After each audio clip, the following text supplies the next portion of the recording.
le mariage, ou comme on l'appelle chez nous en dialecte, le urs, la grande fête. On vous dit alors qu'à ce moment-là, c'est une joie pour certains, et subhanallah, ces derniers temps, c'est incroyable, c'est même une catastrophe pour d'autres.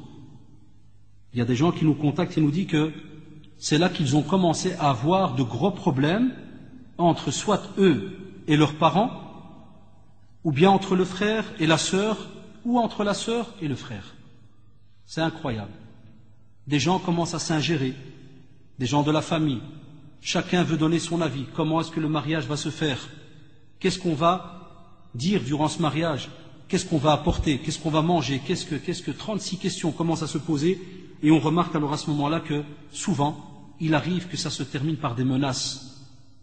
Étant donné qu'il y a même des fois des parents alors qui disent que si tu ne fais pas ce mariage comme moi je veux, je ne participe pas. Et vous savez que ça peut tuer un enfant. Vous savez bien, il y a des familles, lorsqu'ils font l'acte, ce contrat de mariage, des fois, le garçon et la fille restent ensemble pendant presque une année avant même de faire le mariage, la grande fête. Et subhanallah, ils s'entendent, des fois à merveille, incroyable. Et le jour où ils doivent discuter du mariage, comment il va être fait, c'est là que tout se casse. Au contraire, pourquoi casser? Venez, on discute. Non, c'est à cause de la fête. Elle me casse la tête. Il me casse la tête. Ou bien les parents, c'est des vieux, ils ne comprennent rien. C'est des mubtadi', des innovateurs. Ils ne savent pas qu'est-ce qui est halal, qu'est-ce qui est haram. Pas de problème, amène-les. On va discuter, Inch'Allah. Non, certains ne veulent plus faire marche arrière. Et je ne pense pas que c'est une excuse acceptée auprès d'Allah subhanahu wa ta'ala, quand, au contraire, tu as des gens qui te demandent de venir parler, de discuter, et toi, à ce moment-là, tu coupes court à cause que le programme qui va être fait ne t'arrange pas et que tu ne veux plus alors faire le pas de discuter. On ne te demande pas d'accepter n'importe quoi, on l'a dit. Une règle très très importante, on n'obéit pas à une créature pour désobéir à qui? Au Créateur. C'est pour cela que, chers parents, je l'ai dit hier, qu'on invitait les parents aussi à être présents, pour comprendre des fois la réaction de leur enfant. Parce qu'il y a beaucoup de choses aujourd'hui que nous les jeunes, on est au courant, et des fois même encore plus pointueux, on va vraiment au fond de certains sujets, parce qu'on a tout entre les mains. Il y a les livres maintenant, on lit l'arabe, tout est traduit, en français aussi. Il y a l'internet, tu veux une fatwa, tu cliques, wallahi, elle te sort toute prête.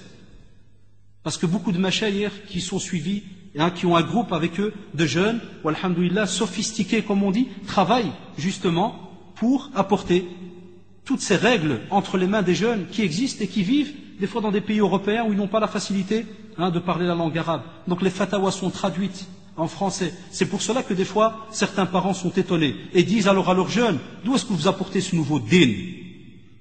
C'est quoi ça? Qu'est-ce que vous racontez? On s'est marié avant, on a fait ça, ça, ça, maintenant vous venez et vous nous sortez encore une autre règle. C'est pour ça qu'on demande aussi à nos jeunes d'être des diplomates. Ils doivent être très malins et savoir comment discuter avec leurs parents. Parce que les parents, c'est pas qu'ils sont mauvais quand ils veulent faire un mariage à leur manière. Wallahi, c'est pas qu'ils sont mauvais. Ils viennent pas exprès te dire, j'ai oublié dire, tu veux un mariage à la sunna, yak, walid. Wallah, ma ta'amlou. On va le faire à la ma'awouj. N'importe. Ça c'est haram, zayd, amal. Hasha lillahi, vous le savez. À part, billah, si c'est flagrant, ça c'est autre chose. Mais la plupart des parents, ils viennent avec l'esprit vraiment positif, ils veulent être joyeux. Pourquoi? Parce que tu as vécu minimum plus de 20 ans, 25 ans chez eux à la maison. Donc pour eux, il y a un départ qui se prépare. Il y a un départ. Donc ils veulent le faire vraiment avec fierté. Et comme vous le savez aussi, il y a une des maladies qui a un peu tué notre communauté, mais que voulez-vous? Il y a le m'as-tu vu, le regard des autres. Et des fois, les jeunes ne savent pas que certains parents, ils ont de la pression de la famille. Et on va en parler après. Il y a des fois la famille qui lui disent « Et qu'est-ce que tu vas faire dans ce mariage ?» Alors quand la personne dit « Là, ça sera simple, nakloun, farhous, salam alaikum. » Et quoi, c'est un enterrement là? Là, c'est un mariage. Ça ne ressemble pas à un mariage. Alors le père, des fois, il est gêné. La mère est gênée. Beaucoup plus chez les femmes. Et vous le savez. Les femmes ont beaucoup plus ce problème du m'as-tu vu. L'aynin dennas. Quel est le rapport qu'ils vont faire à la fin de ce mariage? Positif ou bien on envoie à la poubelle? Khalk Flanal s'est marié. C'était pas un urs ça. Donc aux yeux des gens du quartier, il n'était même pas marié. Il était marié depuis 5 ans. Donc faites attention. Ce genre de phrase, Wallahi al-Adim, ne doit déranger personne. Toute personne qui est pratiquante, qui a peur d'Allah subhanahu wa ta'ala et respecte ses parents, il ne doit pas normalement regarder ce que les gens vont dire. Allah ardalik, si tu vas venir, sache qu'il y aura quelqu'un qui va faire une petite kalima. C'est pour ça qu'on invite des gens vertueux, pour une petite kalima, un petit rappel. Pas qu'il n'y ait que du blabla dans le vide. Il y en a qui viennent et ils parlent de tout et de rien sur les gens. Donc c'est une jalsa où il y a Jahannam du début jusqu'à la fin. Que le hadra sur le dos des gens. Business, argent. C'est là maintenant, hein, juin, approche, juillet, descente au Maroc, ou bien dans d'autres pays, musulmans. Alors on commence. L'argent, les terres, les ceci, les cela. Le mari il passe, c'est même pas que c'est lui le marié. Des fois tu dis à l'autre c'est lui le marié. Ah purée, je l'avais pas vu. Ouais, mais t'es là depuis 6 heures. Parce qu'on n'a même pas pris la peine de parler avec lui. Des fois, le mari, il est même gêné. Un marié, un jour, il m'a dit, quand j'ai voulu m'asseoir à une table, ils m'ont nié. Et il a rigolé, il m'a dit, c'est mon mariage. Ils ont continué à parler entre eux. Il me dit, j'ai regardé, je me suis levé, j'étais à la deuxième, blabla, troisième. Il m'a dit, comme un pigeon, je tournais dans la salle. J'étais crevé, il me dit à la fin. Puis ça tue, tu trouves le mari assis tout seul dans un coin, avec 2-3 drérés. Tu sais que tu vas aller à un endroit, eh bien, attends-toi que ces derniers temps, quand tu vas arriver à cet endroit-là, il se pourrait qu'il y a des choses haram qui s'y passent. Et on appelle à nos frères et sœurs de ne pas accepter n'importe quelle invitation. C'est pas parce que c'est ton cousin ou ton frère ou ta sœur. S'il y a du haram, tu y vas, devant la porte tu conseilles. Parce qu'il peut arriver que quand on t'invite, tu ne sais pas. Tu arrives devant la porte, tu vas voir certaines choses comme on va l'expliquer après, tu préviens. Tu dis, smahli, je rentre mais vous arrêtez ce qu'il y a là.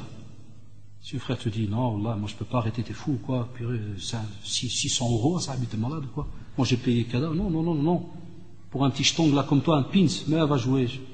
Ah, t'es venu, c'est bien, t'as un cadeau, t'as rien, vrai. Il y a comme ça des types bizarres, là. Ils s'en foutent de la personne. Ils se disent pas, tiens, c'est quelqu'un, machallah, qui est pointueux sur certaines règles, donc c'est un bien. Non. Et puis à ce moment-là, sans faire le fitna comme font certains, sans commencer à gueuler dans la rue ou quoi que ce soit, abadan, wallahi. Ni tu cries, ni rien du tout. Salam alaikum, jazakumullah, et tu rebrousses chemin. Et si jamais tu es invité et que le frère te prévient, parce que ces derniers temps, il y a une drôle de mode. Il y a des frères, il vient te prévenir, il te fait un beau sourire pendant qu'il t'invite. Et il te fait, mais il y aura shteh et de la musique. Il te fait un sourire comme ça. Comme pour dire, ouais, boulahia. Alors tu viens pas. Hein? Et des fois, tu regardes certains comme ça d'un air, comme pour dire, tabarakallah alik. Mashallah. Hein? C'est quoi ce genre de remarque? Non. Si le frère te le dit, reste cool. Ou si la sœur te le dit, reste très cool. Et dis-lui, jazakallah, tu veux pas changer d'avis, donc ça sera comme ça? Non, moi je ne peux pas. Ma pratique, je parle de ceux qui ont notre conviction. Non, je ne peux pas participer. Enfin, jazakallah, Allah barak lak, incha'Allah, fais ton possible. Essaye quand même de changer d'avis d'ici ton mariage. Wallah, conseille-le, c'est un bien pour toi, et ainsi de suite. Il veut accepter, fabihi wa ni'ma. Alors préviens-le, si jamais tu changes d'avis, wallahi, rappelle-le-moi, je viendrai même à 4 pattes s'il faut. Parce que, mashallah, tu as combattu Shaytan à un point où tu as changé ton programme. Wallahi, je viendrai si jamais je ne suis pas malade ou plié en deux à la maison. Sinon, je viens. Ça, c'est important. Et c'est pour cela que, pourquoi on vous dit de conseiller? Parce que le musulman, il lui est obligé durant sa vie de conseiller son frère musulman, de lui demander conseil. Et il est aussi obligé de le conseiller, de lui demander, de lui dire, agis, fais attention à ceci ou cela, rappelle-lui, pour pas que le jour du jugement dernier, il te dise alors, tu es venu, tu savais que j'allais faire quelque chose de haram et tu n'as rien dit. C'est pour ça qu'on vous dit là, spécialement, il n'y a pas de pitié. Il ne faut pas dire, oh, je ne vais pas lui casser le moral, comme il m'a dit, je vais lui faire la poisse, je vais déjà commencer à lui dire haram, alors qu'il est content, il va se marier et tout. Là, Wallah, tu lui fais un plaisir. Dis-lui s'il y a quelque chose qu'il va faire et que tu le sais qui n'est pas bien. Ou bien comment ça se passe dans le domaine des jeunes aujourd'hui. On m'a raconté, wallahi, de tout et de rien. Tkhlat. On n'a jamais, nous, été dans un mariage de fou. Mais tkhlat. Je me suis dit, Allahu Akbar. Mais j'ai fait un rapprochement, et vous le verrez à la conclusion. J'ai fait un rapprochement avec justement certains couples qui viennent chez nous, au bureau ici, quand on travaille nous dans le social, et qui viennent nous dire notre mariage a cassé après 2 semaines, 3 semaines. Maintenant, j'ai compris pourquoi. Parce que tout a commencé au début avec 0. Aucun rattachement à Allah subhanahu wa ta'ala. Que du n'importe quoi. Alors il s'étonne qu'après ce mariage ne donne rien du tout. C'est normal, parce que tu as délaissé Allah subhanahu wa ta'ala. C'est comme si tu lui as dit, Ya Allah, je ne t'invite pas à mon mariage. Je te reconnais quand je ne suis pas encore dans le mariage, oui, je prie 5 prières, je fais ceci et cela, mais dès qu'il s'agit de mon mariage, stop, je ne t'invite pas. Parce que ça n'arrange pas notre manière de voir les choses.